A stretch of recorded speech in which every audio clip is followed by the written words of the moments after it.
대원 김혜경입니다.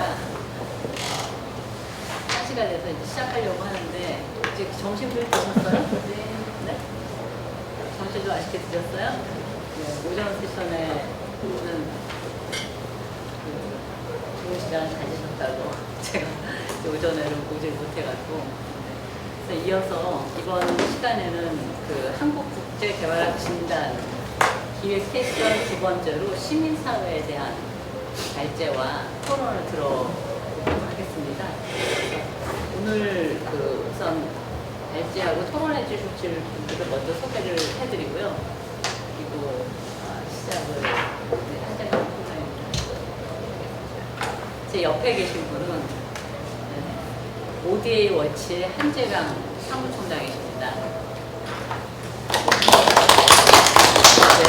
그 옆에 계신 분은 그 연세대학교 글로벌 헬스센터 김도영 선임연구원입니다.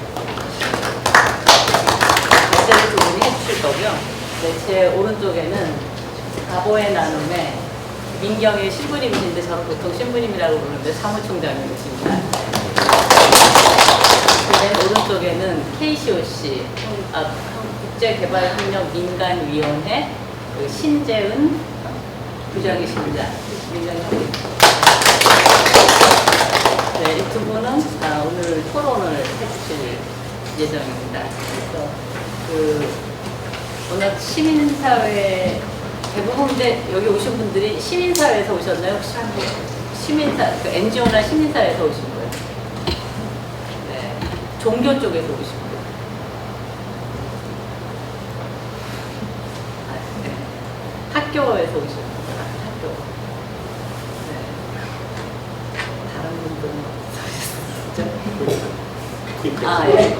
코이카 말고 다른 학교에 있으면서 그냥 엔조 그 수반적인 교육 때문에 네네 시행하면서 나왔어요.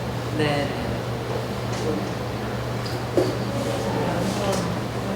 네. 오늘 사실 제가 이렇게 발제를 해보니까 시민사회에 대한 것과 또 빈곤 쪽에 대한 문제를 해주시기를 이렇게 업로드가 그런 것 같아요. 그래서 토론 끝나고 되도록이면 시간을 조금 20분? 예. 네. 20분 절대 넘지 않게 질문을 해주시고요. 이게 5분만 필요하다고 하셨는데 5분씩 해주시고 그럼 시간이 지금 꽤 남는 것 같습니다. 1시간만 아니라. 그래서 여러분들께서도 좀 자유롭게 또 그 토론뿐만이 아니라 지금 발제에 대한 토론뿐만 아니라 또 이 주제와 관련해갖고 의견을 주시든가 아니면 뭐 질의응답 하시고 그런 시간을 갖도록 하겠습니다. 네, 그러면은 한재강 사무총장님 어떻게 나가서 해주시겠어요? 어디가 더 편하시죠? 요걸 보면서. 아, 네. 저희 여기 있어요. 네, 괜찮습니다.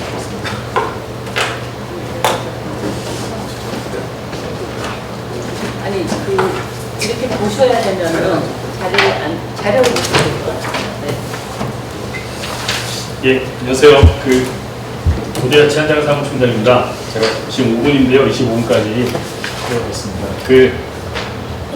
오전 세션에 앞에 9시 20분 세션 혹시 안 들으신 분 혹시 계신가요? 아침 9시 20분 안 들으셨던 분 계시는데 사실은 제 오늘 발표가 오늘 학회의 큰 주제인 한국 개발학에 대한 얘기 중에서 시민사회에 대한 연구인데요. 아까 9시 20분에 했던 세션하고 연결이 됩니다. 그래서 그때 얘기하고 좀 연결이 되면 더 좋을 텐데 어쨌든 독립적으로 하겠습니다. 저는 이제 제 소개와 경력을 좀 말씀드리고 시작을 해야 될 것 같은데요. 저는 1990 이제 석사를 마치고 99년에 지구촌 나눔운동이라는 단체에서 이제 실무자로 활동을 시작했습니다. 우리 김혜경 교수님이 제 보스이셨고요. 예, 좋았습니다. 예. 2007년까지 제가 실무자로 일을 하고요. 이 일을 더 잘하면 공부를 해야겠다 해서 아까 오전 세션에서 발언했는데 경희대학교에서 이제 국제개발학 때 처음 열려가지고 석박사과정이 개설돼서 박사로 공부를 해서 2013년에 박사 학위를 받았습니다. 그러면서 ODA 와치라는 단체에 지금 사무총장으로 계속 이렇게 있고요. 그래서 조금 정리해보면 제가 현장의 디렉터로 간 경험은 없는데 본부에서 뭐 이렇게 사업을 진행하고 뭐 하여튼 그런 본부에서 하는 관리들 일을 하고, 하여튼 실무자 일도 하고, 그다음에 이 NGO로 논문도 쓰고, 그다음에 그 뒤로도 이따 말씀드리겠지만 정책 연구, 아카데믹 연구도 했고요. 그다음에 지금은 이제 정책 일을 주로 하고 있습니다. 그래서 한마디로 제가 연구자로서 제 정체성을 이제 하고 싶은 주제가 한국 개발협력 시민사회, 개발 NGO나 ODRC 같은 애드보커시 단체를 좀 정체를 밝히자라는 게 제 좀 거창에 의면 그 하여튼 필생의 그 뭐라 그러죠? 하여튼 하고 싶은 이제 내용이고요. 그런 관점에서 오늘 학교에서 기회를 주셔가지고 제가 NGO 연구를 했는데 제목은 국제개발과 시민사회 연구 동향 분석에서 전문 학술지 분석을 중심으로 했습니다. 그래서 아직 다 완성된 건 아니고요. 좀 더 추가로 할 계획이 있어서 좀 중간중간 틈이 있는데 이따가 좀 조언해 주시면 제가 보완을 하도록 하겠습니다. 예, 목차는 쭉 이렇고요.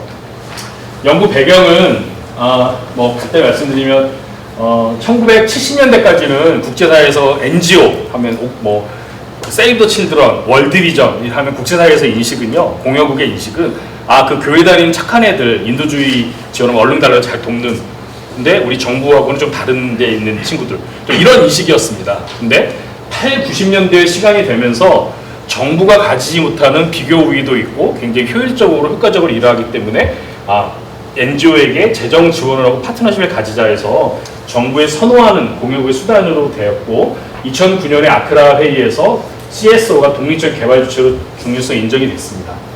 그리고 한국에서는 우리 신재현 부장님 계시는 우리 KCOC가 1999년에 설립이 됐는데 그 전부터 90년대부터 여러분 아시는 굿네이버스라든지 뭐 기아레체, 월드비전 계속 활동을 해왔고 2000년대 이후에 본격적으로 활동을 하고 있습니다. 제가 최근에 이제 좀 연구를 했는데요. 코이카가 95년부터 NGO를 재정 지원하기 시작했습니다. 제가 쭉 통계를 다 내봤는데요. 우리 한국 NGO가 재정의 67%를 받았고, 그 개도국 NGO가 1%, 대학, 기업 해서 굉장히 많은 코이카의 지원도 NGO들에게, 우리 한국 NGO에 굉장히 많은 재정이 지원되는 것을 알 수 있습니다. 그리고 뭐 숫자를 봤더니 1995년에 17개 단체 NGO와 2개의 연세대학교인데 19개로 시작해서 NGO들은 끊임없이 쭉 많이 받았는데 대학이나 기업은 최근에 코이카가 지원을 하게 됐습니다. 그래서 NGO들이 굉장히 많은 지원이 되는 내용을 볼 수 있습니다. 이같이 NGO들은 굉장히 중요한 액터로서 존재를 하고 있는데요. 그런데 아쉽게도 한국 사회에서 NGO에 대한 특히 개발 NGO에 대한 체계적인 연구가 사실은 부족했습니다. 이따가 보여드리겠지만 거의 유일하게 우리 KCOC에서 1900언제부터인지 잘 물론 기억이 안 나는데 2006년도부터인가요? 그 편람을 만들어냅니다. KCOC라는 곳에서 회원 단체들의 2000년부터 그래서 2년마다 통계를 계속 내는데 이게 유일하게 한국 개발의 이제 양적인 상황을 볼 수 있는 정보이고요. 그러나 양적 방법에 의해서 정보를 정리한 거라서 어떤 NGO 활동 동기나 파트너십 변화 같은 좀 질적인 부분은 좀 알기 어려운 좀 한계가 있습니다. 그 국제개발 분야에 있어서 NGO에 대한 관심은 사실 굉장히 적습니다. 아까도 제가 앞에 오전 세션에서 이계호 교수님이 이제 국제개발협력학이라는 건 아무것도 아닌 것 같게 얘기하셨는데 제가 국제개발협력학 박사인데 제 전공은 이제 시민사회입니다. 시민사회인데 그러면 시민사회로 국제개발협력을 학위를 하고 연구를 하는 사람이 얼마나 되는가 하면 사실 굉장히 적습니다. 굉장히 마이너인 전공입니다. 그래서 본격적인 관심도 없고요. 그다음에 주류가 아니기 때문에 연구자들도 되게 적은 게 현실입니다. 그래서 제가 우리 아카데믹 분야에서 이제 KCOC에서는 양적으로 정리를 하고 아카데믹 분야에서는 NGO에 대해서 개발협력과 시민사회에서 어떤 연구를 했는지 한번 쭉 훑어보는 게 우리가 지금 어디에 와 있는지를 보는 중요한 하다 판단이 들어서 이 연구를 했습니다. 연구의 목적은 말씀드렸지만 국제개발과 시민사회 관련해 수행한 연구의 특징을 밝히는 겁니다. 일단 특징을 밝혀보자. 그리고 방법은 제가 비교 연구를 했는데 아까 오전 세션에서도 한국의 개발학을 얘기하는 게 그것만 할 게 아니라 영국, 미국 국제사회의 개발학과 한국 개발학이 어떤 관심이 있는지를 비교를 하는 게 중요하다는 얘기들이 많이 나왔는데 제가 그런 시도를 해봤습니다. 영국의 학계와 한국의 학계의 연구 내용을 좀 비교를 하는 거를 아주 딱 정확되진 않지만 좀 시도를 해봤고요. 또 문헌 검토를 해서 전문 학술지, 등재지, 등재 후보지에 나온 것들을 쭉 훑어봤습니다. 범위는 아까 이제 비교 연구를 할 때 영국 이따 말씀드리겠지만 1994년부터 96년, 4년부터 영국의 맨체스터 대학에 우리 개발협력과 시민사회를 공부하는 분들은 굉장히 많이 듣는 데이비드 휴움하고 마이클 에드워즈라는 분이 있습니다. 그 두 분이 주도를 해서 굉장히 맨체스터 컨퍼런스라는 거를 한 4년간 4차례 거쳐 진행을 했는데 그 주제가 개발 NGO에 대한 겁니다. 그래서 그 4번의 회의 때 어떤 논의를 했는지를 제가 좀 봤고요. 그 다음에 2015년까지 한국에 나온 등재지, 등재 후보지 같은 전문 우리 학술지와 또 아까 오전 세션에서 했지만 국제개발협력 우리 학회지가요 올해 이제 등재지가 됐는데 등재지는 아니었지만 2008년도부터 지금까지 나온 거를 쭉 훑어봤습니다. 그래서 등재지, 등재 후보지, 국제개발협력 이 세 개를 가지고 개발 NGO, 개발협력과 시민사회에 대한 연구가 어떻게 됐는지를 쭉 훑어봤습니다.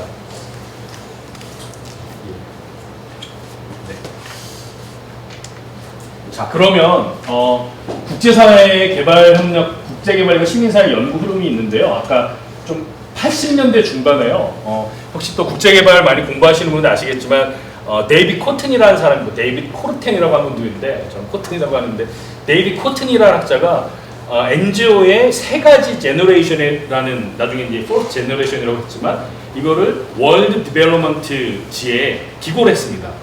그러면서 개발 NGO에 대해서 가장 권위 있는 월드 디벨롭먼트 그 학술지에 이거 그 데이빗 코튼과 다른 분이 기고를 하면서 NGO도 개발 NGO도 개발 학문에 어떤 대응이 되는구나라고 관심이 가기 시작했습니다. 그러면서 주로 NGO가 국가 등 타 행위자에 비해서 비교 우위가 있다. 값싸게 열심히 잘한다. 뭐 이런 내용들이 나오게 됐고요. 그 다음에 80년대 후반부터 정부 시장 외에 제3섹터로서의 NGO 특성에 대한 논문들이 계속 나오기 시작했습니다. 그리고 90년대 이후에는 몇 가지 흐름들이 있는데요.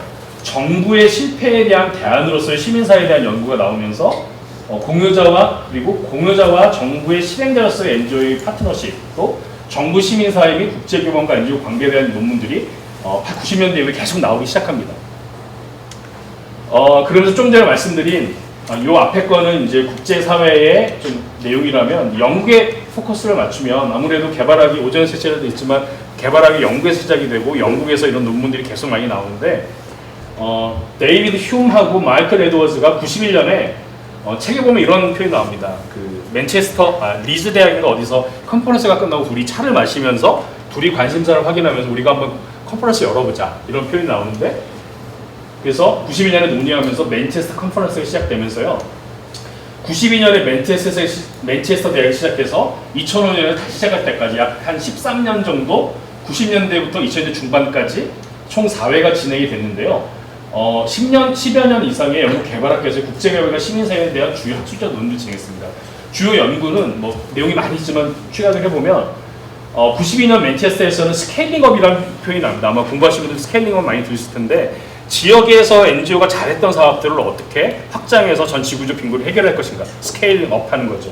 그러면서 그 전략으로 4가지 정부와 파트너십, 확장, 로비와 애드보커시, 그 다음에 뭐 네트워킹 이런 게 돼서 아마 공부하시는 분들 이 책 많이 들어보셨습니다. Making a Difference 그리고 Scaling of NGO Impact 이런 책들이 나오게 되고요. 그 다음에 2년 뒤 맨체스터에서는 NGO가 성장, 즉 스케일링업 되면서 그 외 동반된 이슈인 성과의 문제, 책무성의 문제, 리소스의 문제 이게 같이 논의가 됐습니다. 그러면서 이것도 많이 들어봤습니다. Beyond the Magic Bullet 마법의 탄환, 만병통치약을 넘어서 NGO가 책무성이 중요하다. 그 다음에 NGO State and Donor, Two Cross for Comfort라는 책도 굉장히 유명한 Save the Children가 나온 책인데요. 그 다음에 그런 책들이 나오고 폴리시 아젠다, New Roles and Challenge for NGO라는 또 책도 나오면서 이런 논의들이 책무성과 성과에 대한 논의가 계속됐고요.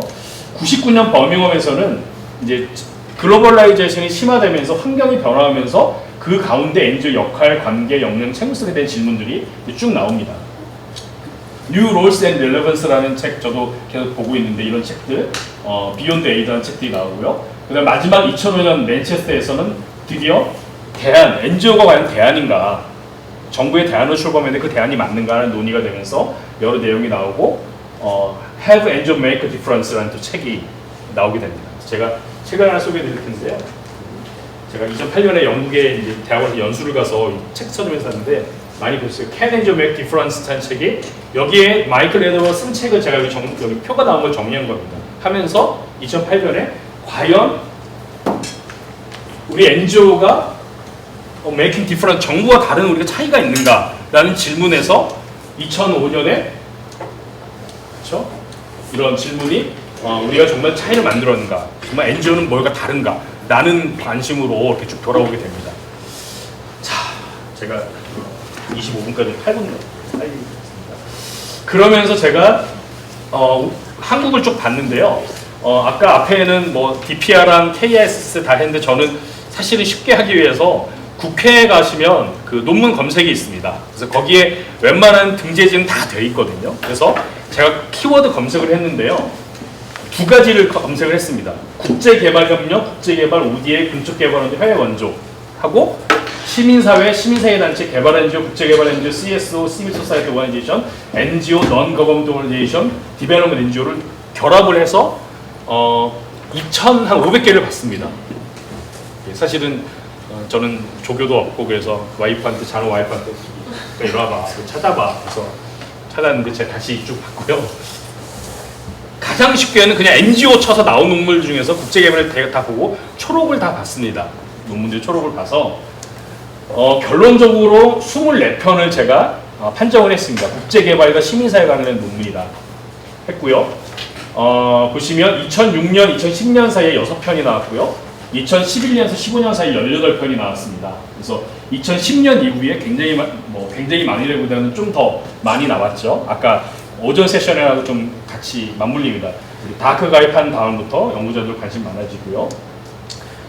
보면 쭉 보시면 2011년도부터 등재지, 등재 후보지 6편이 많아지면서 그 다음에 뭐 한 편, 세 편, 세 편이 나오고 우리 국제개발협력연구 학회 연구지도 꾸준히 한 편, 두 편 이렇게 나오고 있습니다. 그러면서 전반적으로 2010년 이후에 논문이 꾸준히 많이 나오고 있는 추세입니다.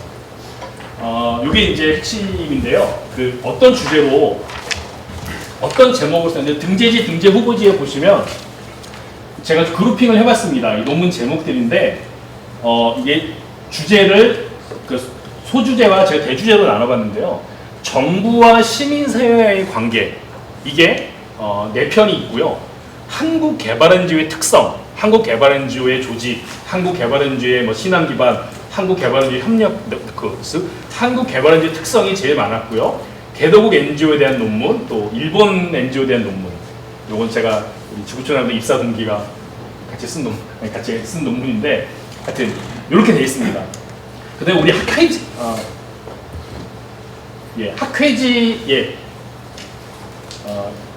요건 그리고 그 다음으로 두 번째로 넘어가서 등재지, 등재 후보지가 있는데 이거는 주제가 좀 모으기가 어려워서 각각의 주제를 또 모았습니다.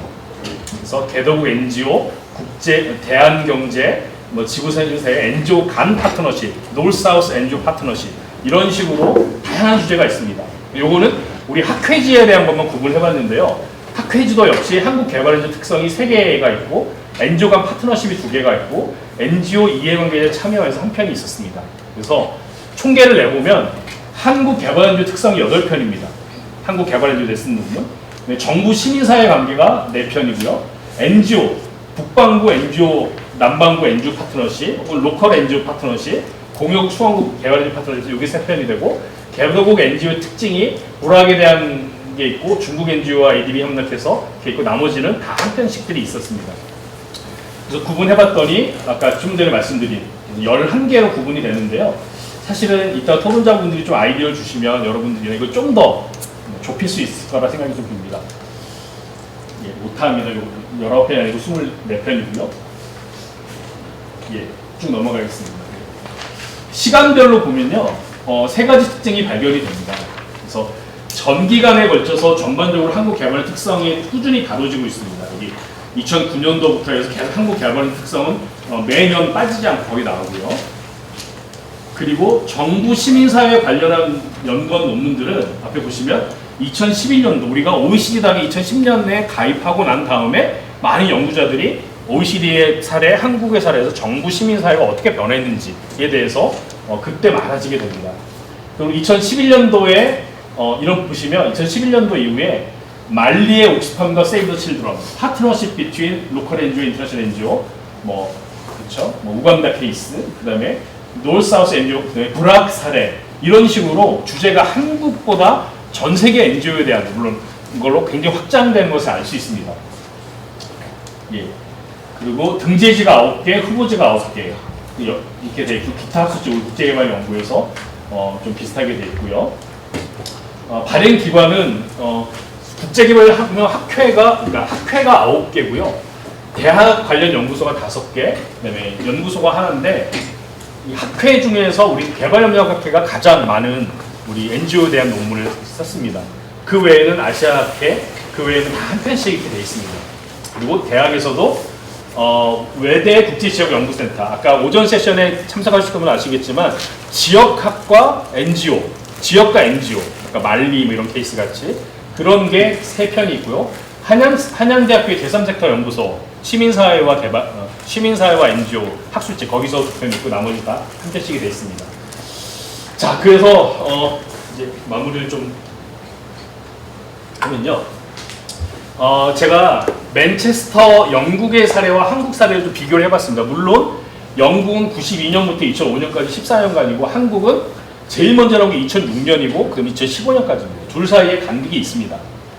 그걸 감안하고도 과연 영국과 한국은 NGO에 대해 뭐가 관심이 있는가를 보면 영국은 주로 수많은 NGO가 그 전부터 활동을 했죠. 그러면서 이제 90년대에 들어서 NGO가 확장이 되고 그 다음에 어떤 아까 말씀드린 책무성과 성과, 성장과 동반되는 문제, 그 다음에 지구적 변화에 따른 NGO의 특성, 그 다음에 NGO가 과연 대안이냐 이런 식으로 좀 글로벌하고 NGO 속성도 있지만 글로벌한 식으로 관심이 좀 되면 한국은 제가 보기에는 그 전 단계인 정부-시민사회 관계의 특성, 파트너십 이런 얘기들이 좀 되고 있어서 이거를 이제 어떻게 봐야 될까가 사실 저도 고민이고 앞으로 더 연구를 할 계획인데 예, 보시면 이 내용이고요.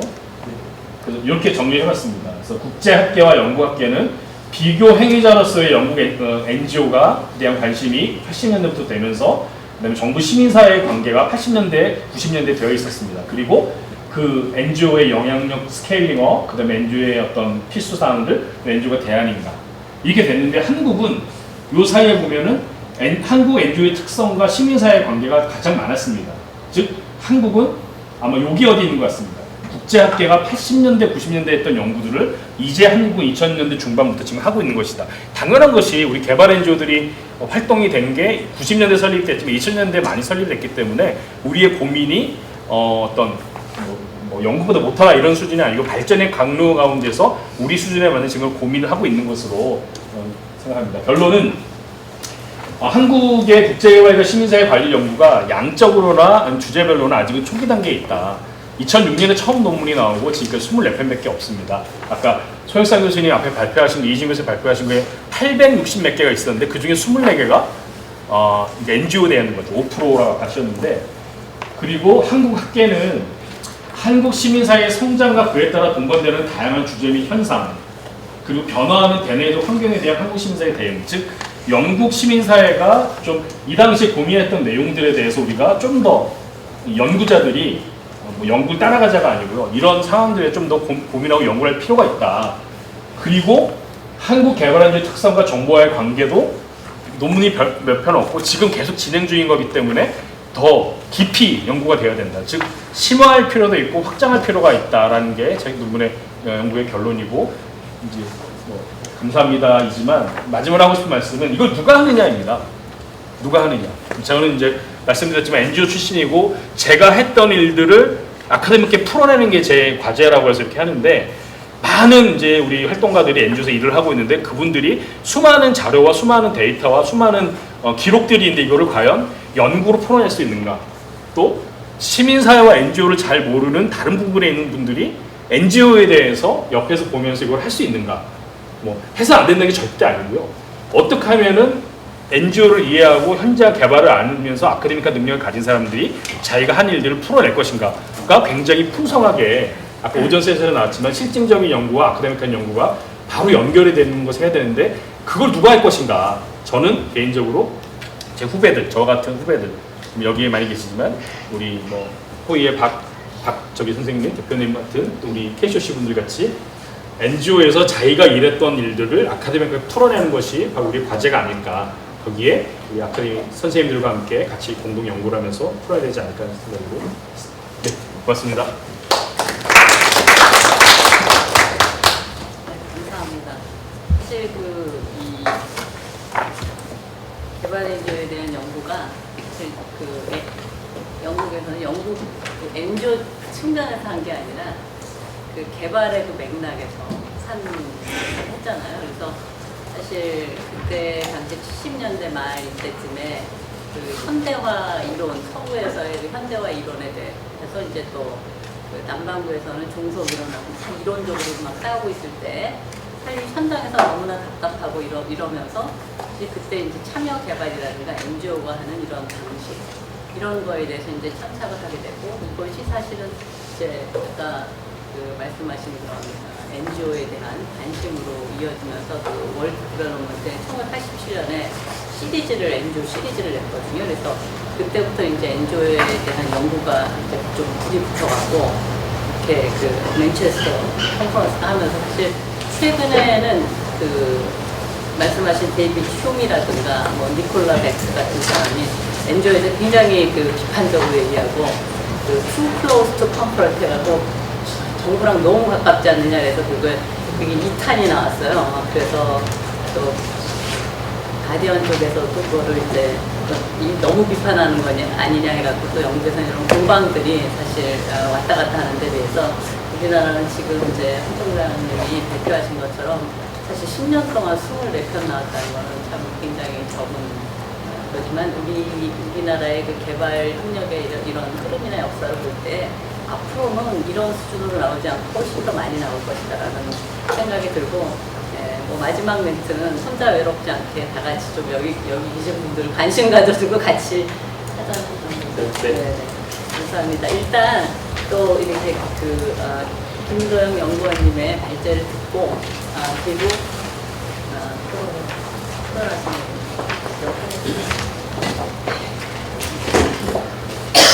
뒤에 들리세요? 뒤에 들리세요?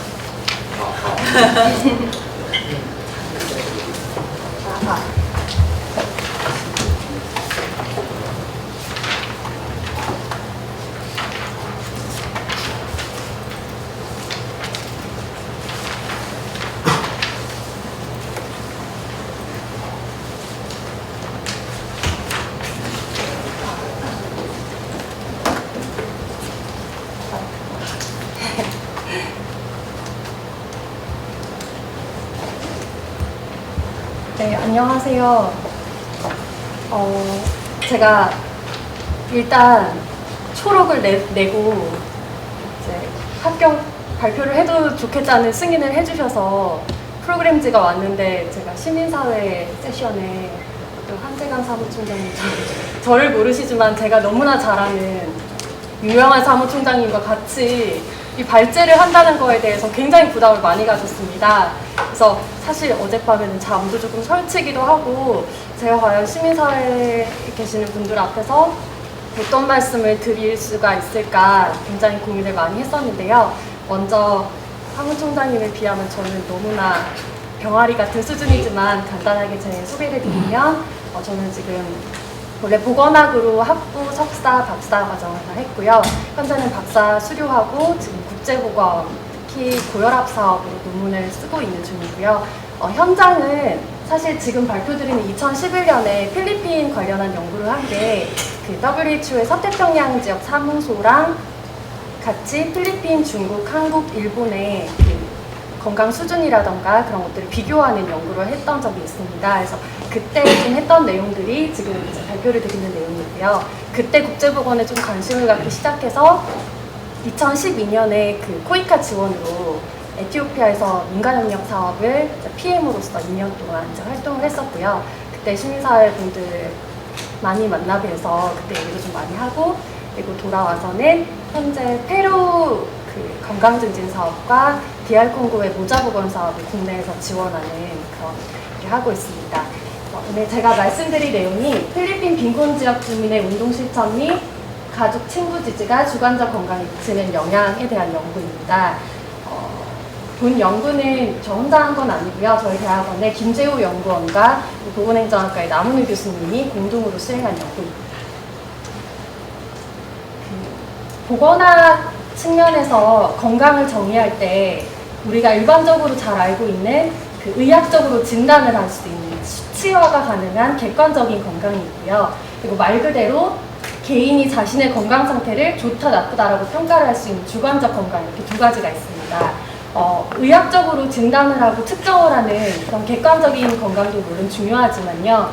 이 주관적 건강은 보건학에서 질적인 측면에서 건강 상태를 파악하기 위한 대표적인 지표이고요. 그리고 지역사회 현황을, 보건 현황을 분석할 때 건강 수준을 알 수 있는 중요한 지표 중에 하나로 이제 저희가 사용을 하고 있습니다. 그래서 보건학에서는 오래전부터 주관적 건강에 미치는 요인이라던가에 대한 관련 선행 연구들이 굉장히 많았고요. 그런 연구 결과들을 조금 종합을 해보면 개인이 가지고 있는 사회 경제적 위치가 주관적 건강의 수준에 중요한 영향을 미치는 요인으로 이렇게 보고가 되고 있습니다. 그래서 개인이 가지는 사회 경제적 위치, 그리고 그걸 지역사회의 범위에서 보면 계층에 따라서 발생할 수 있는 어떤 사회적 불평등 같은 것들이 보건학 영역에서는 건강 불평등, 주관적 건강이든 객관적 건강이든 건강 불평등으로 이어질 수 있는 그런 메커니즘이 있다는 말씀을 드리고 싶고요. 사회경제적 위치뿐만이 아니라 그 건강 행태 요인이라고 해서 건강과 관련된 생활 습관 역시도 주관적 건강에 굉장히 큰 영향을 미칩니다. 건강 행태 요인이라고 하면 흡연을 한다던가 음주를 한다던가 운동을 한다, 건강한 식습관을 가지고 있다, 그런 내용들인데요. 여기 계시는 분들이 그 보건학에 대해서도 이제 잘 아시는 분들도 계시겠지만 여러 매체에서 발표가 됐듯이 경제적 지위가 높고 그리고 지위가 높은 사람, 사회적 지위가 높은 사람일수록 흡연을 하지 않고 절주를 한다던가 금주를 하고 운동을 실천하고 또 건강한 식습관을 가지고 있는 경우가 많고요. 소득 계층이 좀 낮고 지위가 낮은 사람일수록 상대적으로 본인이 가지고 있는 스트레스를 담배를 피운다던가 음주를 하는 그런 건강 위험 행동을 하는 형태로 풀기도 하고 또 주관적인 건강 상태가 나는 나쁘다라고 정의를 하는 사람들이 많습니다. 그래서 본 연구에서는 앞에서 말씀드렸던 그 빈곤으로 대표될 수 있는 사회경제적 그 지위와 그리고 흡연, 음주, 운동과 같은 건강 행태 그리고 주관적 건강 상태의 인과관계를 규명해서 향후 필리핀 대상 보건 분야 ODA 개발에 필요한 정보를 제공하고자 하는데 목적이 있었습니다. 세부 목적으로 보면 첫째, 빈곤과 건강 행태가 주관적 건강 상태에 미치는 직접적인 영향을 알아보고자 했고요. 둘째로 건강 행태를 매개 변수로 둬서 빈곤이 주관적 건강 상태에 미치는 영향을 알아보고 마지막으로 사회적 자본 변수인 친구와 가족의 지지를 넣어서 빈곤이 주관적 건강 상태에 미치는 영향을 건강 행태와 가족 친구 지지 매개된 조절 효과를 통해서 분석을 해봤습니다. 본 연구의 대상 지역은 필리핀 마닐라 빈곤 지역인 안티폴로와 톤도이고요. 그 대상 지역 주민 850명에게 2011년 2월 15일부터 2월 28일까지 구조화된 설문지를 통해서 설문조사를 실시했습니다. 수집된 847부 중에서 분석이 가능한 658부를 통계적 분석을 했고요. 설문지는 인구사회학적 특성, 사회적 자본, 보건의료 이용, 건강생활 실천 항목으로 구성을 했고 영문판이랑 필리핀어판을 만들어서 응답자가 선호하는 설문지를 활용할 수 있도록 했습니다. 그리고 본 조사 전에는 예비조사를 실시해서 내적 타당도도 검토를 하고 최종 설문지를 완성한 바 있습니다. 연구에 사용된 변수입니다. 종속 변수로는 주관적 건강 상태라고 해서 매우 건강하지 않음부터 매우 건강함까지 5점 만점의 리커트 척도로 이용을 했고요. 독립 변수로는 2011년 당시 필리핀 정부에서 발표한 빈곤 지표인 1인당 연간 소득 16,841페소를 기준으로 해서 기준치 이상은 빈곤이 아닌 것으로 그리고 기준치 미만은 빈곤인 것으로 정의를 했습니다. 그리고 건강 행태 변수로는 흡연을 하는지, 음주를 하는지, 규칙적인 운동을 하는지를 알아봤고요. 마지막으로 조절 변수로는 가족과 친구의 지지를 사용을 했습니다. 분석은 SPSS 21.0 통계 패키지를 활용을 했고요. 이 빈곤 상태가 매개 변수를 통해서 주관적 건강 상태에 미치는 효과를 파악하기 위해서 구조방정식 모형을 사용을 했습니다. 구조방정식 모형은 아모스 6.0의 최대 오두법을 사용해서 모형을 검증한 바 있고요. 모형의 적합도는 보시는 지수들을 통해서 확인을 했습니다. 연구 결과입니다. 조사 대상자의 68.7%가 여성이었고요. 연령은 10대가 가장 많았습니다. 최종 학력은 고등학교 재학 또는 졸업이 가장 많았고요. 결혼 상태는 미혼과 기혼이 비슷한 비율을 보였습니다. 건강 행태를 보시면 흡연은 한다가 19.8%, 안 한다가 80.6%, 음주는 하는 사람이 22.8%, 하지 않은 사람이 77.2%였고 규칙적으로 운동을 하는 분이 30.4%, 하지 않는 분이 69.6%로 나타났습니다. 연구 모형의 적합도는 권장 수준을 기준으로 보았을 때 적합한 것으로 나타났습니다. 독립 변수와 조절 변수 그리고 매개 변수가 주관적 건강에 미치는 직접적인 효과에 대해서 분석을 해봤습니다. 이 5가지 변수 가운데 흡연과 음주는 유의하지 않게 나왔고요. 이거는 아마도 흡연, 잘 아시다시피 개발도상국에서 흡연이나 음주 문제가 제가 알기로는 조금 비율이 낮거든요. 담배를 살 돈이 없다거나 고위험 음주를 할 확률이 낮기 때문에 아마 이렇지 않을까 생각을 하고요. 빈곤이 큰 영향을 미치는 것으로 나타나서 빈곤할수록 주관적 건강이 나쁜 것으로 조사가 됐고요. 규칙적인 운동을 하는 사람일수록 주관적 건강이 높은 것으로 나타났습니다. 이 빈곤에 가족 및 친구 지지라는 조절 변수를 넣었더니 빈곤이 직접적으로 그 주관적 건강에 부정적인 영향을 미치긴 하지만 가족이나 친구의 지지를 받았을 때 그 효과가 완화되는 것으로 그렇게 분석되었습니다. 다음은 빈곤과 건강 행태 요인 그리고 가족과 친구의 지지, 그다음 주관적 건강 사이 인과관계를 규명하기 위한 연구 모형입니다. 매개된 조절 효과 분석을 했을 때 그 결과 빈곤할수록 규칙적인 운동을 하지 않았고 이 규칙적인 운동을 하지 않는 사람이 주관적 건강 수준이 낮은 것으로 나타났습니다. 그래서 빈곤과 주관적 건강 사이에 운동을 하는지의 여부가 중요한 매개 변수로 작용을 했고요. 가족과 친구의 지지 역시도 가족과 친구의 지지를 받을수록 빈곤한 사람이 운동을 할 확률이 높았습니다. 그리고 그럴수록 주관적 건강이 높았습니다. 그런 결과가 나타났습니다. 그래서 고찰 및 결론으로는 빈곤은 주관적 건강 상태에 부정적인 영향을 미치는 것으로 나타났습니다. 그렇지만 매개된 조절 효과 분석으로 통해서 빈곤과 주관적 건강 사이에 가족 및 친구 지지 변수가 간접 효과를 보이는 것으로 나타났고요. 그뿐만이 아니라 개인의 건강 행태 측면에서도 주관적 건강 상태가 부정적으로 될 수 있지만 특히 규칙적인 운동을 하는 경우는 이 빈곤이 그 주관적 건강을 부정적으로 미치는 영향에 어떤 완화 역할을 하는 그런 변수로 나타났습니다. 따라서 제가 결론을 건강한 생활 습관을 형성하도록 하는 지역사회 활동 및 교육이 필요하다 이렇게 말씀을 드렸고요. 사실 앞에서 제가 뭐 연구 이런저런 아모스 모형 이런 말씀을 드렸던 거는 잊어두셔도 될 것 같고요. 제가 드리고 싶고 또 여기 계신 전문가 선생님들의 의견을 고견을 좀 받고 싶은 내용이 이 내용입니다. 주관적 건강이든 객관적 건강이든 그 건강, 특히 국제보건 분야에서 건강의 최종적인 목표는 건강 상태가 향상이 되고 삶의 질을 향상하는 것입니다. 그래서 본 연구를 통해서 이러한 역할을 할 수 있는 것에는 경제적 수준을 향상시켜주고 건강한 생활 습관을 가질 수 있도록 하고 이 2가지가 본 연구를 통해서 에비던스로 구축이 된 거고요. 지금까지 그 국제보건 분야의 ODA 사업들의 흐름을 보면 주로 잘 아시다시피 MDG에 따라서 에이즈 사업을 한다던가 말라리아 사업을 한다던가 하는 저희가 부르는 건 감염성 질환이라고 부르거든요. 이런 감염성 질환을 예방하고 또 치료하는 그런 사업 위주로 이루어졌는가 하면 또 반대로 보건소를 짓거나 병원을 건립하는 그런 보건의료 시스템을 만드는 어떻게 보면 탑다운 형식의 그런 사업이 이루어지지 않았나라고 저는 생각을 합니다. 그리고 교육이 이루어지긴 했지만 그 교육도 그 보건의료 시설에서 근무하는 뭐 조산사라던가 간호사 이런 인력에 대한 교육들이 주로 이루어졌다고 생각을 하는데요. 지금 앉아 계신 분들이 왜 제가 주관적 건강 얘기를 하는지 사실 잘 모르실 것 같습니다.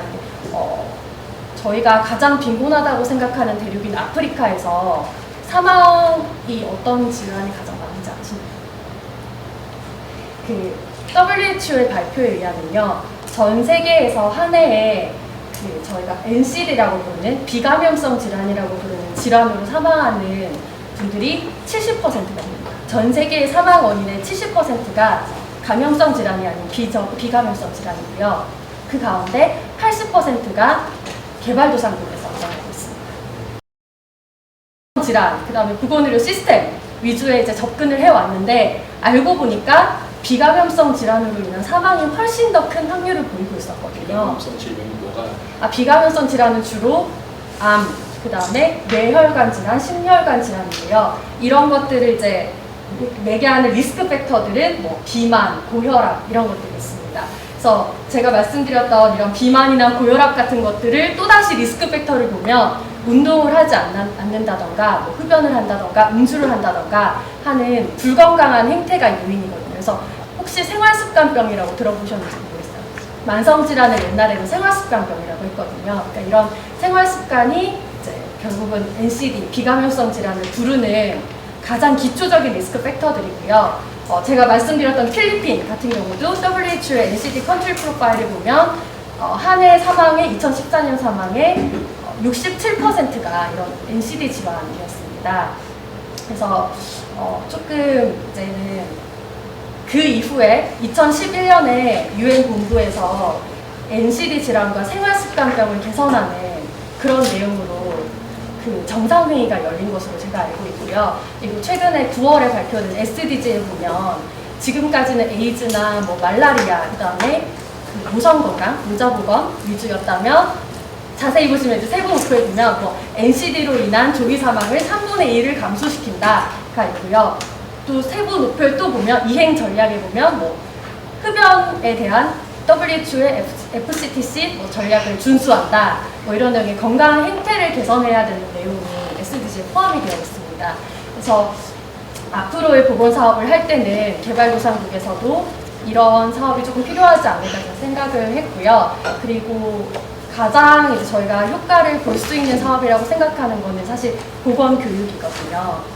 이번에 이제 9월에 대통령께서 발표를 하신 키워드가 Better Life for Girls에서 보건과 교육이었는데 저희는 딱 그걸 보니까 보건 교육이다 이렇게 두 가지로 봤는데 보통 보건 교육은 KAPC 전략으로 접근을 합니다. 많은 분들이 아시겠지만 일단은 제 에티오피아 시간이 아직 좀 남았네요. 주절주절 말씀을 드리는데 에티오피아 있을 때 제가 화장실을 짓는 사업을 했었거든요. 현장에서 이제 너무 노상관들도 많이 하고 그런 사업을 하면서 물이 없어도 되는 형태로 VIP 라트린을 짓는 사업을 했었는데 그걸 하고 나니까 제가 너무 회의감이 드는 게 손을 씻는 공간이 없었거든요. 화장실을 지어놨어도 화장실을 갔다가 손을 씻지 못하고 다시 에티오피아의 인젤라를 넣는다던가 그렇게 되면 당연히 위장관계 질환들이 많아서 어린이들이 다 잔티푸스로 제가 있는 지역은 이제 사망원 1위가 잔티푸스였는데 그런 식으로 이제 좀 사망을 할 수 있는 그런 게 있기 때문에 손을 씻는 게 필요한데 이런 생각을 했었거든요. 그런 거를 가장 효과적으로 할 수 있는 게 보건 교육이고요.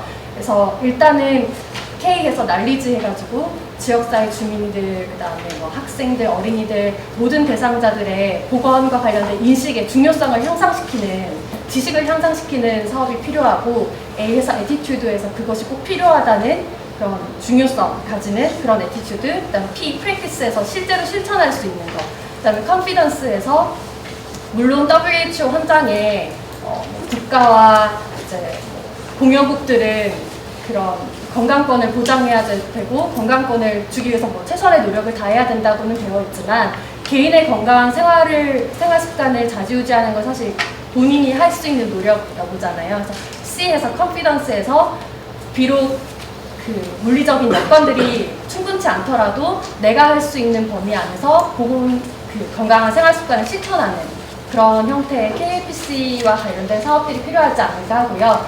물론 이제 이런 것들만 해서 되는 것이 아니라 앞으로의 사업들은 그 소득 수준을 좀 향상시킬 수 있는 많이들 하고 계신 소득증대 사업들 그런 것들이 좀 같이 융합이 되는 보건학과, 경제학과, 교육학과 이런 것들이 같이 융합이 되는 사업이 필요하지 않을까라는 게 저의 생각이었습니다. 물론 저희 연구에 제한점이 있습니다. 필리핀의 특정 지역만을 했기 때문에 반드시 모든 필리핀 전체와 뭐 개발도상국을 대표한다고 할 수는 없고요. 또 제가 흡연과 음주와 운동의 변수만 활용을 했었는데 그 앞으로 계속하는 연구면 좀 할 텐데 그 당시에 이제 팩터들이 그것밖에 없어갖고 그렇게밖에 못했어요. 그래서 주관자 건강 상태에 영향을 미칠 수 있는 다양한 요인들을 넣어서 좀 분석을 해볼 수도 있었는데 그 제한점이었고요. 그리고 횡단면 자료를 이용했다는 단점도 있고요. 그리고 빈곤도 단순히 경제적 수준, 소득 수준에 대해서만 한정을 지었는데 그런 것들을 다양한 빈곤의 범위를 넓혀서 조사를 해볼 수도 있을 것 같습니다. 본 연구는 한국연구재단의 재정적 지원으로 수행이 되었고요. 참고 문헌은 다음과 같습니다. 두서없이 말씀을 드린 것 같은데 발표를 마치도록 하겠습니다. 사실 제가 그 우리 김연구원님 그 발제를 보고 제가 떠오르는 그 논문이 있었어요 옛날에. 그게 뭐냐면 이페드라는 그 국제 그 인터내셔널 펀드 포 어그리컬처럴 디벨롭먼트에서 한 건데 그 소액 대출을 하는데 언제 사람들이 가장 돈을 덜 띄어먹겠냐. 자기 돈 내서 했을 때, 그 다음에 남의 돈 먼저 들여와서 했을 때, 섞어서 했을 때.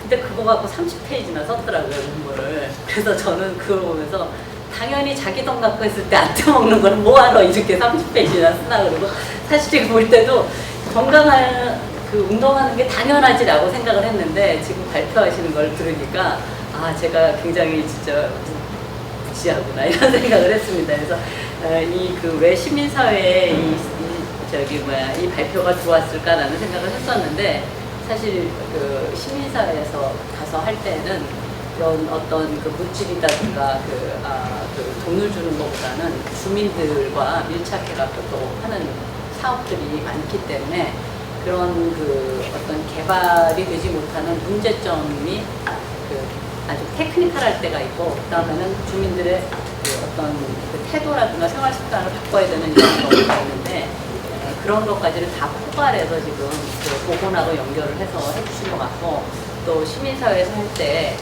그냥 그 무턱대고 하는 게 아니라 이렇게 정말 그 연구의 베이스를 두고 그런 에비던스의 토대를 두고 한다면 훨씬 더 나중에 결과도 측정하기 쉽고 그렇겠다라는 그런 생각을 저는 개인적으로 했습니다. 감사드리고요. 이제는 이제 그 두 분 토론을 먼저 듣도록 하겠습니다. 먼저 민경일 사무총장님께서 해주시도록 하겠습니다. 예, 안녕하세요. 두 번째 정말 잘 들었고요. 또 사전에 자료를 보면서도 재미있는 부분들이 나올 수 있겠다라는 생각을 했습니다. 사실 토론자로 섭외가 된 거에 어떤 개인적으로는 음모가 있지 않은가 생각도 좀 했는데 총장님은 제가 또 고등학교 동창이고요. 그리고 또 지금 이 카이덱에서도 같은 홍보위원회에서 또 얘기를 같이 하고 있기 때문에 제가 과연 토론을 잘 할 수 있을지 의문이 좀 들 수도 있겠지만 저는 오는 길에 저의 호전적인 모드를 많이 집어넣도록 하겠습니다. 적절하게 토론의 모드로 대하려고 하고요. 먼저 한총장님께서 연구하신 부분에서 자주 이야기를 하셨던 부분입니다만 우리나라에서 그 어떤 시민사회에 대한 연구가 주로 양적인 거에 대한 연구가 많이 이루어지고 질적인 부분에 대한 연구가 이루어지지 못했다. 그래서 아마 용어를 사용하심에 있어서도 우리나라 CSO가 예를 들면 95년에 17개에서 2015년에 74개로 코이카 민간협력 사업에 참여한 단체들이 늘어났다는 것, 또 코이카 회원단체들이 99년 24개에서 2015년에 132개로 성장했다라고 이야기하셨었는데 이게 과연 성장이 어떤 의미인가도 사실은 좀 알아봐야 하지 않나요? 이게 성장인지 아니면 증가인지도 좀 이렇게 이야기를 해야 될 것 같고, 특히 연구이기 때문에 이것은 어떤 그런 용어에 있어서도 성장이 뜻하는 바와 증가가 또 뜻하는 바는 다를 수 있기 때문에 저는 그런 생각이 들었습니다. 왜냐하면 우리나라에서 특히 이제 질적인 부분에 대해서 이야기들이 잘 되지 않았다라고 이야기하는 것 중에 대부분이 우리는 알고 있는 실패 사례들이 있거든요. 얼마 전에 또 이제 한 총장님이 몸담고 계신 ODA 워치라는 곳에서 실패 포럼도 진행을 하긴 하셨지만 잘 이야기가 되지 않습니다. 그리고 그것이 심지어는 때로는 우리에게 이득이 많이 되기도 하거든요. 반면교사로 그걸 더 얻어갈 수도 있고, 하지만 그런 것들이 어떤 예를 들면 토이카의 그런 민간협력 사업에 있어서 사고가 났다, 이른바 사고가 났다거나 혹은 그랬을 때도 그것들이 잘 공개가 되지 않고 공론화되지 않습니다. 그리고 그런 무리를 일으킨 단체들도 여전히 활동하는데 전혀 다른 제약도 없고, 그 정도로 우리나라에서는 어떤 시민사회 내부에서 어떤 외부로의 정보 공개가 굉장히 비공개적이고 폐쇄적이지 않는가, 그런, 그러니까 외국에서 시민사회들에 대한 연구를 했을 때는 아마 그 부분은 분명히 달랐을 거라고 봅니다. 이 시민사회들의 정체성 중에 하나가 투명성과 책무성에 있었을 수가 있는데, 우리나라는 그 부분에 있어서 연구에 굉장히 많은 제한들이 여태까지도 있지 않았겠는가, 앞으로도 있을 수 있지 않겠는가, 그런 생각을 했고요. 그래서 과연 질적 측면 변화에 대한 파악이 쉽지 않다고 말씀하신 것이, 과연 그게 쉽지 않다는 말이 그걸 알기가 쉽지 않다는 것인지, 아니면 알긴 하지만 말하기가 쉽지 않다는 것인지에 대해서도 우리는 좀 의문을 가질 수가 있을 것 같습니다. 그리고 형태하고 특성들에 대한 연구가 주를 이루다 보니까 내용적인 부분에 있어서 의문이 생기는 것들이 많을 것 같습니다. NGO가 정부의 대안으로서의 역할을 하고 있다는 것들이 이미 국제사회에서 이야기가 되고 있지만, 우리나라에서 과연 NGO가 정부의 대안으로서의 일을 하고 있는지, 혹은 정부의 어떤 보조적인 역할을 하고 있는지, 부산 개발원의 총회의 시민사회에 대한 항목에서도 분명히 시민사회의 핵심적인 역할은 어떤 인권과 애드포커시 쪽에 그리고 이제 정책 형성 과정에 함께하는 그런 부분에 초점이 되어 있고, 어떤 서비스 딜리버리라고 하는 정부의 보조적인 역할은 they also, 그들은 또한 이렇게도 한다라는 그런 거에 이야기가 되어 있는 것도 우리나라에서는 시민사회들과 함께 잘 알아야 될 부분이 아닌가, 다시 한번 생각해 봐야 될 부분이 아닌가 생각이 들고요.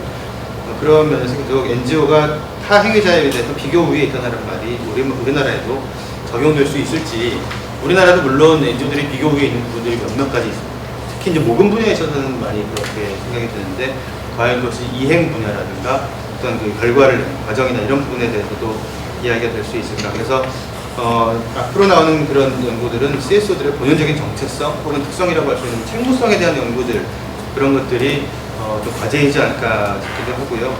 그래서 과연 CSO들 사이에서 정보 공개나 책무성 메커니즘 혹은 윤리성 확립의 자정 노력들이 제대로 이루어지고 있지 않는 그런 이유는 과연 무엇인가에 대한 연구도 재미있는 연구가 되지 않을까. 저는 개인적으로 생각한 것들이 우리나라의 많은 시민사회 단체들이 단체장님들의 구성에 대한 부분들과도 연관이 있지 않을까. 왜냐하면 단체장님들이 시민사회에서 계속 커오신 분들이라기보다는, 시민사회에서 성장해 오신 분들이라기보다는 다른 일을 하시다가 이제 나중에 말년에 퇴직을 하고 나서 시민사회 단체장을 하시는 경우들이 굉장히 많습니다. 기업을 하다 오시는 분들도 있고, 학계에서 오시는 분들도 있고. 근데 그렇기 때문에 시민사회의 본연적인 정체성을 가지고 계시지 않았던 분들도 많다는 것이죠. 그래서 그런 이 책무성 영역과 단체 대표들의 어떤 성장 기반, 활동 기반 도 하나의 변수로 놓고 연구를 하셔도 되지 않지 않을까. 그래서 이제 제가 제안 드리는 거 하나는, 우리나라 특히 한국 시민사회는 2010년도에 국제시민사회에서 이스탄불 원칙이라고 하는 시민사회 개발 효과성에 대한 원칙을 수립하는 데 기여를 했습니다. 우리나라에서 만들어낸 7가지 원칙이 그 8가지 원칙이 거의 그대로 포함이 될 정도로 굉장히 노력도 하고 우리 내부의 어떤 실무자들의 역량들도 있는데, 그것들이 과연 그러면 우리나라 시민사회 단체의 내부 정신과 기조에 반영되어 있는지, 그리고 만약에 그렇다면 그런 단체들은 다른 그렇지 않은 단체들과 있어서 사업의 과정과 결과에서 어떤 차이점을 보이고 있는지에 대해서 연구가 진행된다면 또 하나의 좋은 질적 분석들이 되지 않을까. 그래서 시민사회들이 줄곧 이야기해온 개발 효과성, 이른바 선수들만 이야기하는 것이 아니라 시민사회 전체가 이야기하는 그런 개발 효과성의 측면에서 연구가 이루어진다면 어떨지를 좀 제안해보고 싶고요. 그 다음에 말이 너무 길었죠. 5분에. 그 다음에 김도영 연구원님께서 말씀하신 것에 대해서는 굉장히 흥미있게 잘 들었습니다. 근데 이제 물론 발표하시면서 제한점을 차라리 앞에 서두에 이야기하셨으면 우리가 좀 더 너그러운 마음으로 이렇게 할 수 있었을 것 같긴 하지만 뒷부분에 제한점이 언급되었었죠. 종속변 수의 수가 사실 좀 너무 적었다는 생각이 듭니다. 흡연이나 음주 건강 외에도 예를 들면 뭐 수면 시간이라든지 아니면 기상 시간 그리고 뭐 규칙적인 식사 여부, 섭식 행태들 아니면 식수 및 위생 상태 뭐 이런 것들도 충분히 종속 변수로서 이제 그 작용을 할 수 있었을 것 같고요. 저도 뭐 그런 어떤 전문가라고 할 수는 없을지도 몰라도 저도 또 학생도 한 분이 있는데 보건대학원에서도 강의를 하나 하고 있기 때문에 그런 생각들을 좀 많이 하게 되었습니다. 또 개도국에서 필리핀 같은 나라는 좀 특별해요. 필리핀이 흡연율이 지금 아까 그 조사하신 데에서 20% 미만으로 나왔는데 필리핀은 최근에 강력하게 금연 정책을 펴고 있는 나라입니다. 예를 들면 뭐 어떤 시, 뭐 일로일로시 같은 데는 시 전체를 금연 도시로 선포해 버릴 정도로 그런 이제 강력하게 규제하고 그렇게 하지만 필리핀 제외 다른 개발도상, 특히 뭐 서남아시아 일대에서는 관련에 대한 흡연율이 낮을지 몰라도 씹는 담배에 대한 흡연이 굉장히 높거든요. 그래서 그걸로 인한 또 다른 형태의 어떤 뭐 부강암이라든지 설암이라든지 이런 것들이 일어나는 경우가 많기 때문에 그런 부분들도 특히 앞으로는 좀 이렇게 같이 생각을 하셨으면 어떨까 싶고 그리고 이제 하나 좀 말씀드리고 싶은 건 빈곤을 하나의 기저 요인으로 독립 변수로 보셨는데 그 인권을 기반으로 하는 그 접근 방식 HRBA라고 하는 거기에서는 빈곤도 하나의 현상 내지는 중간 요인으로 본다고 그러죠. 그래서 빈곤하기 때문에 이런 건강이 상실된다는 것이 아니라 무엇 때문에 다시 빈곤이 됩니까? 빈곤한 이유는 무엇인가를 다시 더 본다는 겁니다. 그래서 그 전 단계가 연구된다면 좀 더 좋지 않을까.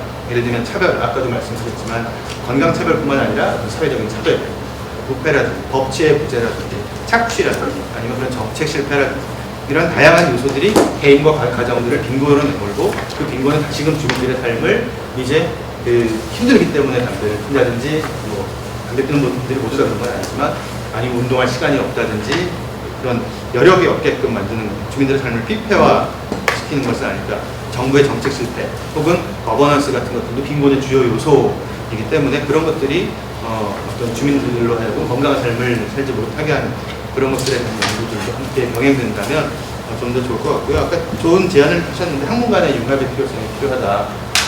이 세션이 지금 시민사회 세션이죠. 시민사회의 용어로 연대라고 말할 수 있을 것 같아요. 그래서 어떤 학계에서도 다양한 영역의 그런 학계들과 또 이 사업을 직접 수행하고 있는 시민사회 단체라든지 이런 부분에서 이렇게 많은 연대를 이루어간다면 저는 가끔 예를 드는데 예전에 1999년인가에 아마게돈이라는 영화가 있었어요.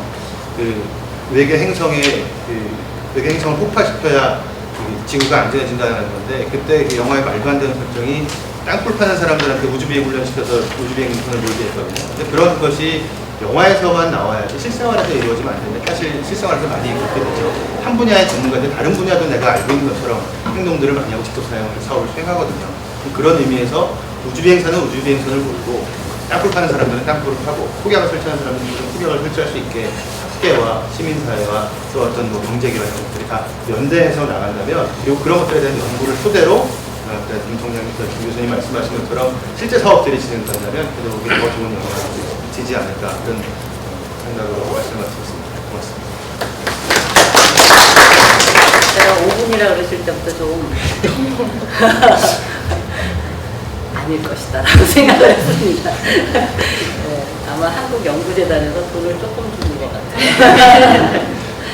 사실 그 학제 간 융합이랄까 그 협업 이런 것들은 사실 새로운 트렌드로 해서 굉장히 시민사회에서 눈여겨서 어떻게 할 수 있을까 생각해봐야 되는 게 아닐까 싶고 새로운 그 연구 주제들도 많이 주셔가지고 나중에 특별히 개인적으로 감사를 해야 될 것 같습니다. 그래서 질적인 문제, 그 다음에 NGO들의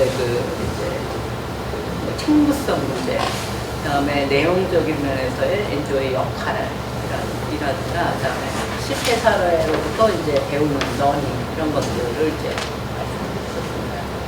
신대영 기자님 말씀 듣도록 하겠습니다. 네, 감사합니다.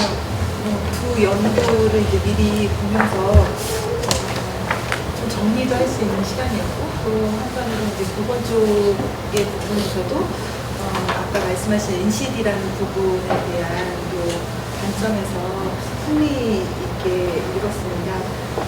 먼저 이제 한재강 박사님에 대한 그 말씀 좀 드리면, 네. 뒤에 들리세요? 네. 그 이제 제가 시민사회에서 활동도 하고 있고, 그리고 또 개발하고 공부하는 그런 또 학도로서 몇 가지지만 이제 유익점을 저의 차원에서 얻었는데요.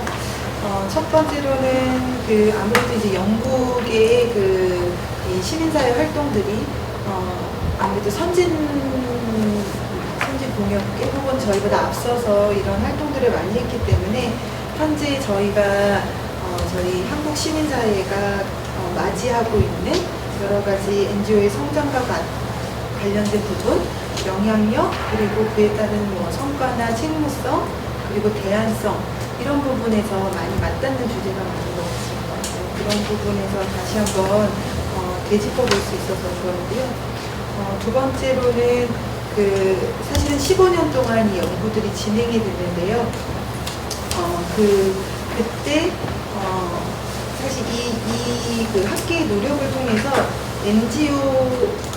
NGO 활동의 어떤 정당성을 입증하기도 했었고, 때로는 과제를 던져주기도 했었고, 또 어쩔 때는 이렇게 쓴소리 하시기도 했고, 그래서 그러니까 이런 과정, 15년의 과정이 굉장히 시민사회가 자신을 되돌아보고 성찰할 수 있는 그러한 역할을 하지 않았나. 그래서 그런 측면에서 굉장히 좋았는데, 그렇다면 현재 우리 지금 한국의 시민사회가 맞이하고 있는 어떤 환경들 굉장히 빠르게 변하고 있거든요. 아까 이제 우리 한 총장님이 몇 가지 예를 드셨는데 그 외에도 SDG라는 골이 올해 설정이 되었기 때문에 내년부터 NGO들도 이것들을 어떻게 연계할 것인가 이런 거시적인 차원의 것들이 있고요.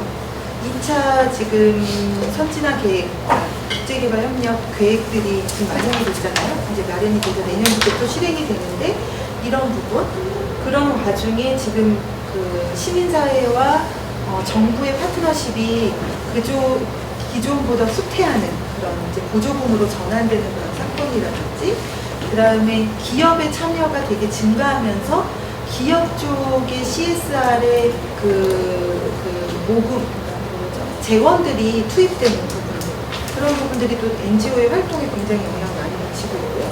그 다음에 NGO 내부에서는 사회복지라든지 장애인이라든지 여성, 환경 등과 같은 전통적인 시민사회 영역들도 계속적으로 들어오시고 계시고, 새로운 주체로서 이제 막 시작을 하셨거든요. 그러니까 이런 속에서 사실 지금 개발 협력을 하고 있는 이 NGO나 시민사회들이 이런 환경 속에서 우리는 지속 가능성을 계속 유지해야 되는 거고, 모금을 통해서 지속 가능성을 유지해야 되고, 성과 관리는 계속 강조하고 있고요.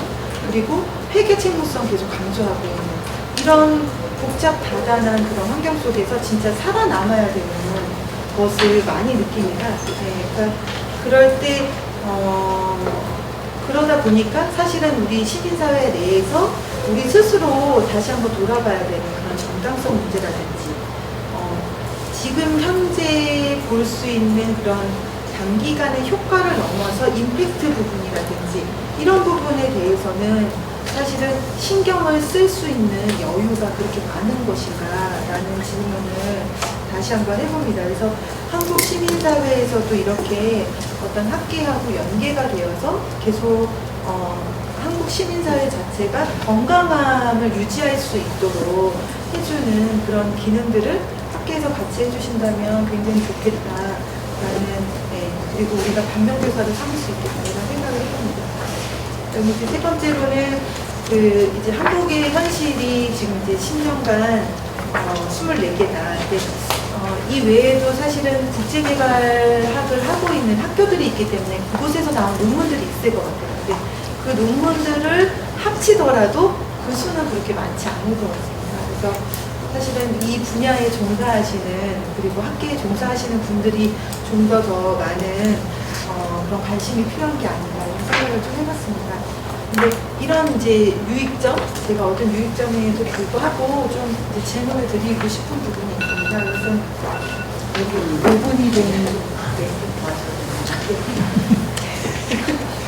네, 질문 드리고 싶은 부분은 왜 맨체스터인가, 네, 왜 영국인가. 사실 아까 우리 김혜경 그 교수님께서 잠깐 말씀하셨는데 이제 월드 디벨롭먼트라는 저널에서도 NGO에 대해서 한칸 다루었고 여러 곳에서 지금 NGO와 관련된 저널들이 많은데 왜 영국인가 이런 생각을 좀 해보게 됩니다. 사실 영국의 그 맨체스터의 개발하기 지금 60년이 넘었거든요. 근데 한국은 99년 때부터인가요? 그 국제대학원에서 개발학들이 시작했던 때가 아마 2000년대 초반이나 90년대 후반으로 알고 있거든요. 그러니까 약 15년 정도 이렇게 그러니까 굉장히 갭이 많다라는 거. 그 다음에 또 한 가지는 아까 김혜경 교수님 잠깐 설명해 주셨는데 왜 맨체스터가 이러한 연구를 할 수 있었는가. 그것은 그 이전에 있었던 어떤 이론들에 대해서 회의감과 NGO들의 현장에서의 새로운 기운들 그런 것들에 대한 그러면서 사실은 그 당시에는 NGO가 도대체 누구길래 이런 일들을 해? 그래서 정당성에 대해서 계속 물어볼 수밖에 없는 그리고 정당성을 입증해 주면서 새로운 정부를 대안하고 보완하고 대체하고 뭐 이런 여러 가지 형태로 떠오를 수 있는 그런 시대적 배경이 있었는데 지금 한국 시민사회가 있는 환경은 2008년에 아크라 이후에 그 시민사회 활동 자체가 독립적인 주체로 인정을 받아서 오히려 이제 그런 정당성보다는 파트너십을 어떻게 할지, 책무를 어떻게 될지, 어떤 임팩트를 어떻게 될지 이런 부분에 더 관련이 많은데 그 맨체스터의 그 15년 기간 동안 계속 정당성에 대해서 묻고 있는 이 부분이 우리에게 주는 함의가 얼마나 있을까 그런 차원에서 한 번 더 여쭤보고 싶습니다. 그 다음에 한 가지 더 질문 드리고 싶은 거는요. 결론에서 그 두 가지의 이 국제사회 사례를 참고해서 한국학계가 적용할 수 있는 연구 범위를 두 가지로 좀 우선 예시를 들어주셨어요. 그 한국 시민사회의 성장과 그에 따라 동반되는 다양한 주제 및 현상, 그리고 변화하는 대내외적 환경에 대한 한국 시민사회의 대응. 그러니까 이런 두 가지 주제가 어떻게 좀 더 기여할 수 있는지 이런 부분 조금 더 설명해 주시면 좋을 것 같고요. 김도영 선생님이 말씀하신 부분에 대해서는 이제 필리핀의 NCD가 굉장히 높기 때문에 정말 대정부 차원에서 이 활동들을 진행하고 있다는 걸 아는데 사실 이제 이 연구에서 제가 좀 더 궁금한 점은 지금 선택하신 그 지역의 NCD의 비율이 얼마나 되는지 NCD로 인해서 사망하거나 고통을 받는 비율이 얼마나 되는지라는 부분 하고요.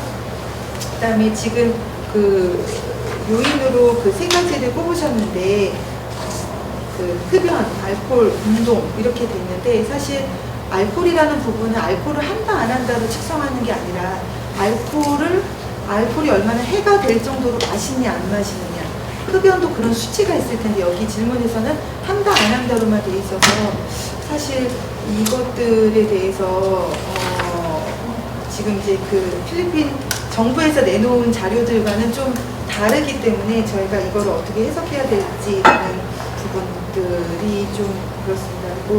그리고 그 지역에서 사실 그 NCD로 인한 다른 요인들, 예를 들어서 식습관과 관련된 거, 그러니까 나트륨 함유라든지 지방을 얼마나 섭취하는지 이런 다른 요인들이 더 중요한 팩터로 작용할 수 있는데 이 부분을 특별히 이 세 가지를 선정하신 이유들을 조금 더 설명해 주신다면 제가 이해하는 데 도움이 될 것 같습니다. 네, 감사합니다. 뭐 질문이고 그렇기 때문에 바로 넘어가도록 하겠습니다. 일단 질문을 다 드렸죠? 네. 근데 질문 대답하시기 전에 사실 이렇게 질문 대답하다 보면 다 시간이 가기 때문에 플로어에서 혹시 질문하시거나 그 코멘트 하실 걸 먼저 듣고 그 시간 조금 있다 대답을 하시면 어떠실까요? 네. 세 분까지 먼저 듣겠습니다. 네. 세 분이 계시면 말씀하실 때 그 소속하고 성함을 말씀하시고 그다음에 네, 안녕하세요. 서울대 아시아연구소에 있는 정공부라고 합니다. 주로 김도영 선생님께 여쭤보는 건데요. 재밌게 들었는데 좀 몇 가지 의문이 들었습니다. 저는 원래 필리핀 도시 빈민을 조사하고 있었고, 시민사회나 시민사회 종사하거나 연구자를 있으면서 빈민 지역에 좀 오래 살게 됐는데, 제가 약간 느끼는 것과는 좀 결과가 많이 달라서 좀 질문을 드리겠습니다. 일단 세 가지 변수 얘기를 하셨는데, 그게 빈곤 때문에 생긴 건지, 이 조건식으로 계산하려면 빈곤하지 않은 사람들에 대한 대조가 있어야 될 거라는 생각이 일단 좀 들었고요. 그러면서 여기서 제시된 흡연 민주운동 결과들이 저랑 같이 맨날 흡연하고 음주하던 사람들이 아주 적은 사람이었나 라는 의심이 들면서 약간 표본을 한번 다시 봤는데, 표본의 성별의 여자가 70%고 10대가 40% 이렇게 나오는데, 흡연과 음주하고는 그래도 거리가 좀 먼 집단이 선택이 됐다라고 싶고, 그리고 연간 소득 12,000페소로 했는데 그게 상당히 적거든요. 상당히 적은 액수여서, 그래서 이렇게 몇 가지 기준에 의해서 되게 선택된 사람들이 설문에 응답하지 않았나라는 생각이 듭니다. 그리고 운동에 70%가 안 한다라고 되어 있었는데, 필리핀 일반적으로 운동하지 않거든요. 이렇게 아주 중산층이 아닌 경우는 운동하지 않는데, 그러니까 이렇게 상대적으로 대조군이 꼭 필요한 연구 결과가 아닌가 하는 생각이 듭니다. 또 다른 분 질문하실 거나 하실 거. 네, 먼저 하시고 두 번째로 하시고 세 번째로. 네. 국제개발 현장 민간 협의회 정책까지 남성을 받아요. 저는 이제 한국 사람들께 그런 시민사회 개발 행동에 관한 연구 과제가 굉장히 많다. 누가 하느냐 이렇게 말씀을 하셨는데, 사실 이제 내부에서 이렇게 있다 보면은 이런 연구를 왜 하느냐에서부터 붙어 있는 것 같아요. 그래서 왜 하느냐, 어떻게 하느냐, 누가 하느냐 전에 무엇을 하느냐, 이런 지금 과제들이 아직까지 해결이 안 됐기 때문에 누가 하느냐까지도 저희가 보지 못하는 것 같다는 생각을 하거든요. 그래서 어떤 개발 엔조의 그런 여러 가지 사업이나 활동에 대한 연구를 하기 위한 어떤 현재적인 여러 가지 환경들이 있다고 생각하는데, 그런 것을 어떻게 함께 만들어나가는 교육에 대한 지원입니다. 네, 감사합니다. 저는 친구와 가족의 지지에 대해서 좀 소속감사. 네. 저는 서울대 보건대소서 유혜영이고요. 김도영 선생님한테 질문이 있는데요. 친구와 가족의 지지에 대해서 좀 궁금한 점이 있는데, 설문조사 도구 자체가 어떤 내용인지가 궁금해서, 보통 한국에서 사회적 지지나 사회적 자본을 조사하는 도구는 보통 일반적이어서 주변에 도움을 요청할 수 있는지, 큰 돈을 빌릴 수 있는지 등의 그런 질문인데, 여기서 했던 설문조사 도구는 이게 운동과 관련된 운동을 하게 만든 직접적인 그런 지지였는지, 아니면 일반적인 지지의 질문이었는지 좀 궁금하고요. 또 다른 점은 이제 일반적인 사회적 지지라면은 이게 주관적 건강 자체에 직접적으로 영향을 미치는 큰 요인 중에 하나인데, 이게 만약 완화작용으로 했다면은 단순히 운동 외에 다른 요인들에 영향을 끼쳐서 그것 또한 주관적 건강에 영향을 미친다고 좀 예상이 되거든요. 그래서 그 부분을 어떻게 생각하시는지 궁금하고요. 다른 마지막 질문이 이제 필리핀에서 하는 운동이 어떤 운동인지가 좀 궁금해요. 이게 한국과 비슷한 식의 달리기나 그런 식의 일반 운동인지, 아니면 여기 자체에서 하는 운동인지랑, 만약 운동을 좀 세부적으로 조사하셨다면 운동하는 시간이나 강도까지도 조사가 되는지 좀 궁금합니다. 네. 질문하셨죠. 혹시 또 질문하실 분 한번 손을 들어주세요. 네네. 다른 분도 혹시 질문하실 분 없으시면 마저 듣고, 예. 전국대 정책학과 전도사입니다. 제가 한 팀장님한테 간단히 질문 드릴게, 지금 연구, 기존 연구를 분석하실 때, 시민사회 ODA 모니터링 활동에 대한 연구 논문이 있었는가 궁금하고, 그다음에 시민사회의 ODA 활동에 대한 모니터링. 예, 그러니까 아니 정부의 ODA 활동에 대한 네네, 시민사회의 모니터링.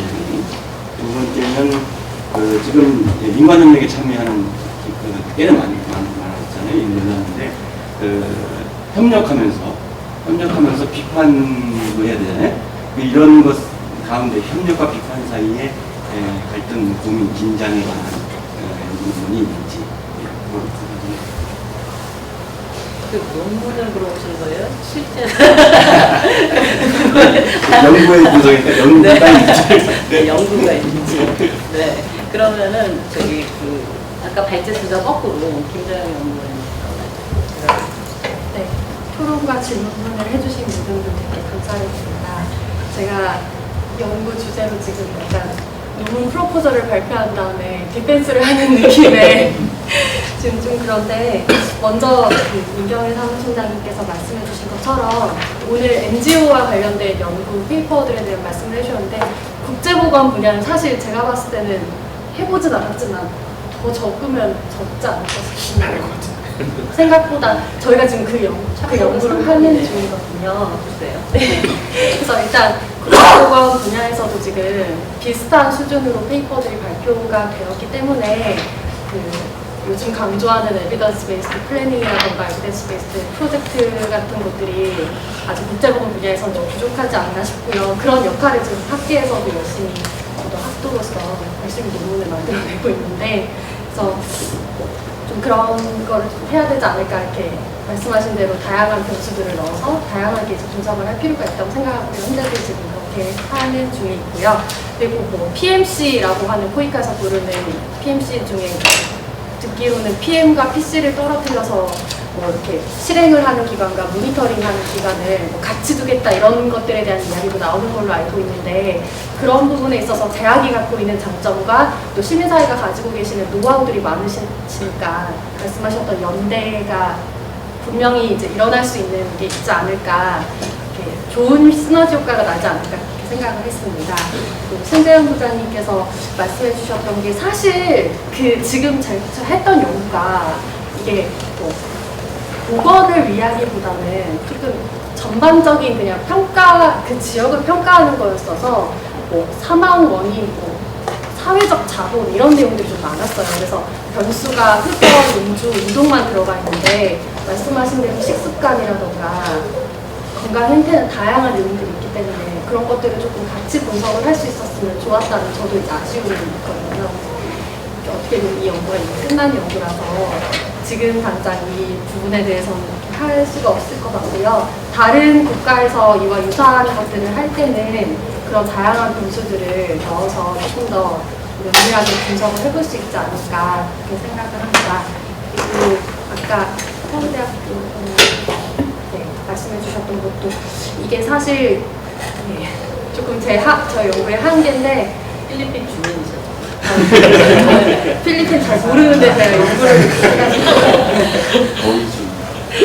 아무래도 이게 건강 습관에 대한 표본 추출이 아니라 그 지역 주민 자체에 대한 표본 추출이었기 때문에 인구수라던가 성별이라던가 연령 같은 것들이 그런 식으로 좀 층화 추출이 되지 않았을까, 제가 지금 생각을 하거든요. 그래서 10대가 많고 여성이 많은 것에 대해서는 그런 한계가 있고요.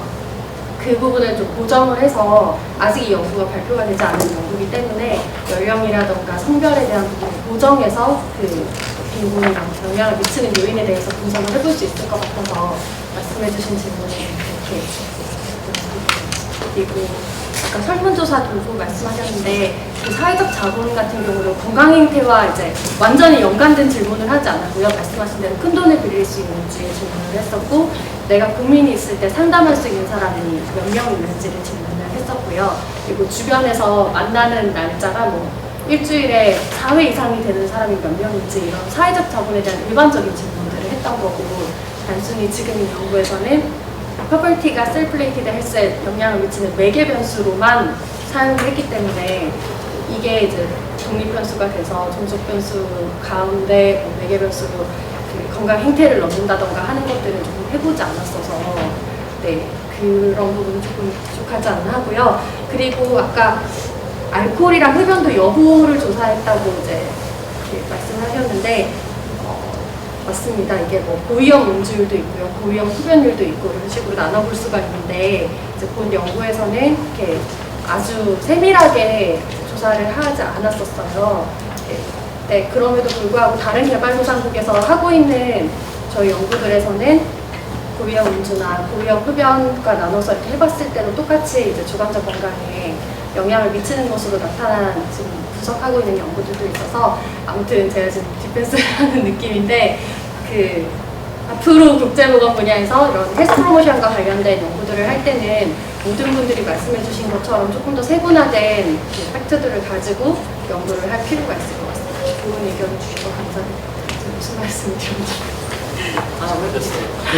디펜스는 아닌 것 같습니다. 이렇게 많이 말씀해 주시는 게 사실은 나중에 다 많이 도움이 될 것 같아요. 예. 네, 뭐 가능한 한 간략하게 민경일 총장님 말씀하신 거 다 동의하고요. 너무 많습니다. 뭐 하나하나 제가 뭐 굉장히 동의하기 때문에 이걸 하나하나 다 드릴 건 아닌 것 같고요. 신재현 부장님 말씀도 다 동의를 하고요.